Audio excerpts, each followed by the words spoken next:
A lot of Americans are resentful about 2020. It was a year of great economic crisis and worse, a devastating pandemic that is still with us today. Anger and resentment are not necessarily destructive. So get ready to change your life right now with 9 things great leaders do to move forward. Are you ready to move forward? Then let's flow.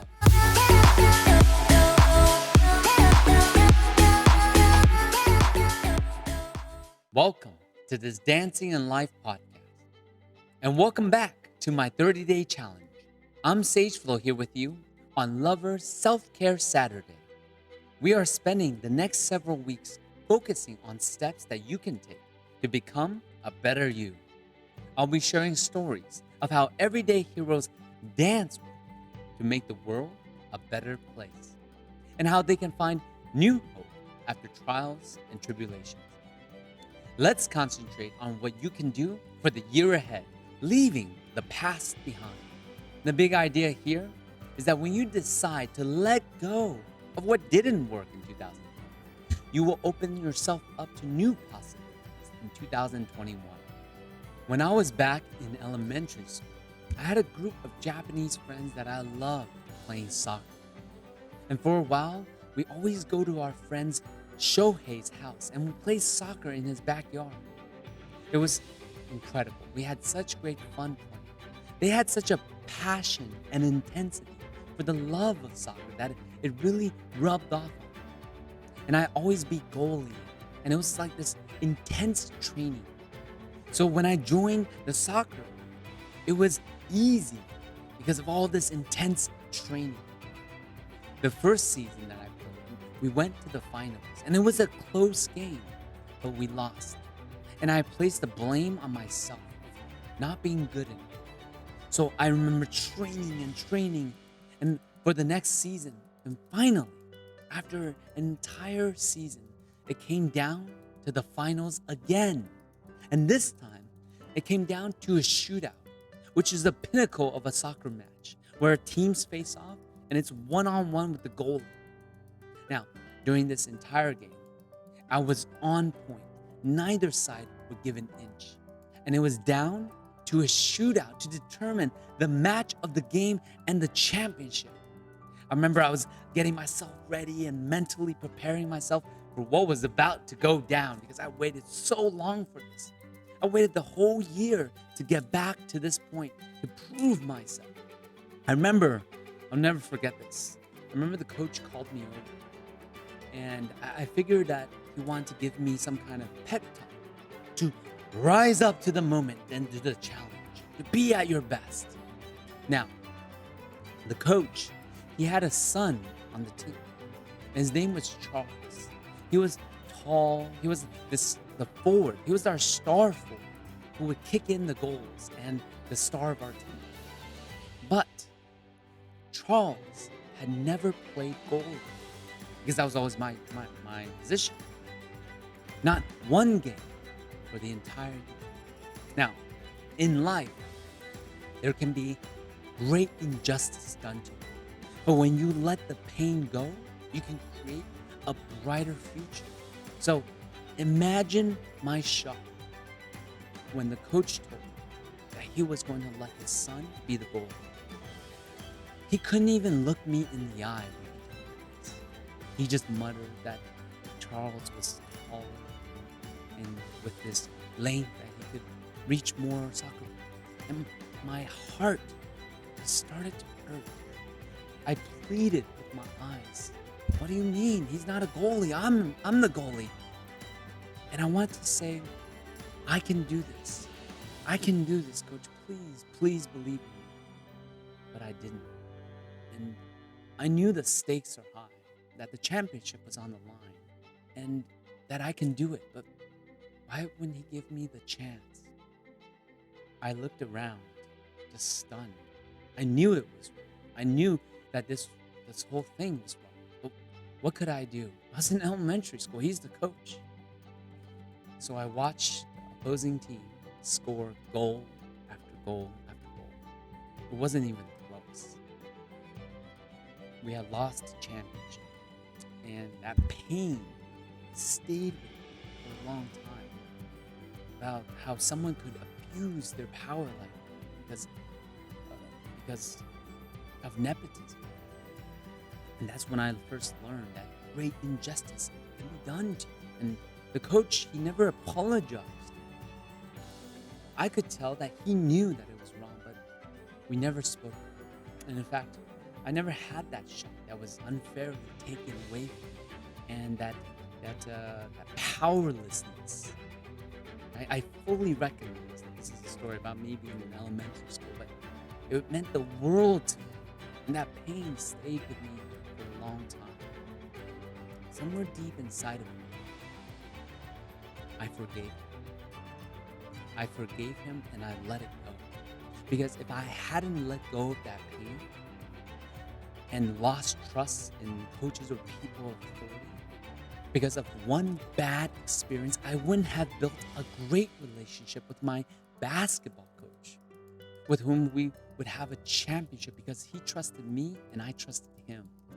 And as I grew up, one by one, that Japanese group of friends moved back to Japan, and I dedicated myself to basketball. And I'm reminded that in life, there can be great injustices done, but if you didn't learn to let go of that pain and what didn't work, then you can create possibilities. And in this story that I share with you, can create more possibilities in 2021. Holding on to what doesn't work won't fix it. Replaying the past over and over again doesn't change it. And wishing that things were different doesn't make it so. In some cases, especially when it comes to the past, all you can do is accept that whatever it is that you're holding on to, let it go. That's how things shift and that's how things change. You have to let go of what is hurting you, even if it almost feels like it can be impossible to do.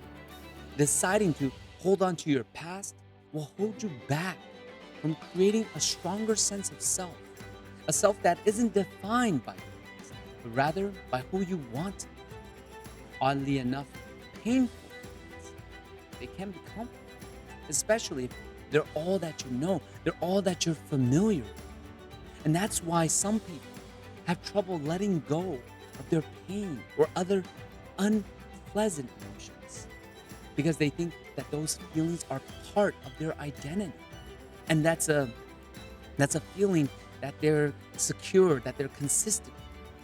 And in some ways, they may not know who they are without it. And this makes it at times very difficult for them to let go. And so here are some suggestions to move forward. 1, don't be invested in the outcome, especially when it comes to dealing with people. This can at times lead to disappointment because expectation, they can keep us stuck because they lead to fear of certain outcomes.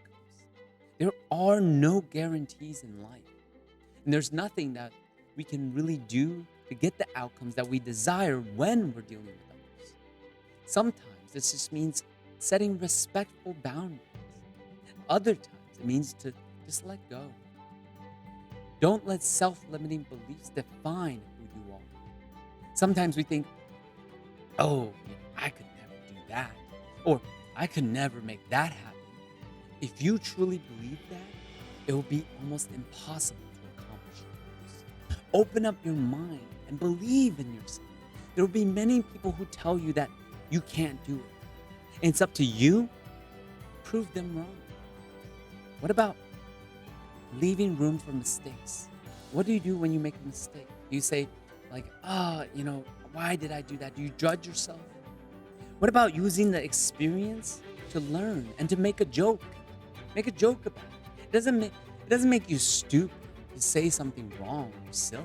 It makes you human. And sometimes even funny. Accept the things that you cannot change. Stop wishing that things could be the way that they once were. How about bring yourself into the present moment? This is where life is. You can only make decisions today to help how your future turns out. What about taking yourself not too seriously. Don't take yourself too seriously. This will allow you to relax and enjoy life's journey. I laugh with myself all the time and at myself, right? Just it's a different level of energy when you can flow with just laughter. It's like, oh, silly me. Oh, that was silly. Right? Have fun with it. What about doing something that scares you? At times, fear will fill us with doubt and the what ifs that imprison us. The more that you do to get out of your comfort zone, the more fear will subside. In life, do what scares you and you'll grow and succeed as long as you learn from those lessons. And what about expressing what works for you? Finding your voice and sharing with others and what you're thinking and feeling in a rational way. If you continue to communicate with others what works for you and what doesn't work, you won't be bottled up with your emotions. How about expressing yourself as part of a key to feeling good about yourself and your relationships? How about allowing yourself to feel negative emotions, whether you've lost a loved one through death or a breakup? How about honoring this? Trying to ignore or suppress those emotions will extend the suffering. Loss is difficult to experience, and it's okay to allow yourself to feel hurt and feel sad. It's okay to let yourself feel and to go through the grief process so that you can move forward with it. How about learning forgiveness? Resentment and unwillingness to forgive will keep you locked up in the past and prevent you from moving forward. Remember, when you forgive, you're not doing it for the other person. You're doing it for yourself. If for no other reason than that, forgive and let go. Carl Jung said, I am not what happened to me. I am what I choose to become. There's a lesson in that for all of us. Let go of whatever it is that's holding you back from experiencing yourself. It is time to take our powerful flow action to get you moving forward now. Here are the steps for today's action. For today's action, it is called Throw Away the Bad Parts of 2020. Step 1, write down on a piece of paper what you want to get rid of from 2020. Step 2, I want you to start ripping this piece of paper into small bits. Small bits. Just keep ripping and let it go. Step 3, share what you have let go. It can be as simple as a picture of the pieces of paper, and you want to tag it, Let Go 2020. Hashtag flow on. The hope is that when you decide to let go of what didn't work in 2020, you will open up new possibilities in 2021. Thanks for being with me on Dancing in Life and for this 30-day challenge. I'm Sage Flo, and I look forward to spending time with you tomorrow for Healer Soulful Sunday, when we look together at how you can learn to give yourself time to heal, despite wishing to wipe away the year before all at once. And if you like what you find in this series, you'll definitely want to check out my free 7-day challenge, which is available in the description below that you can check out now. And until then, flow on.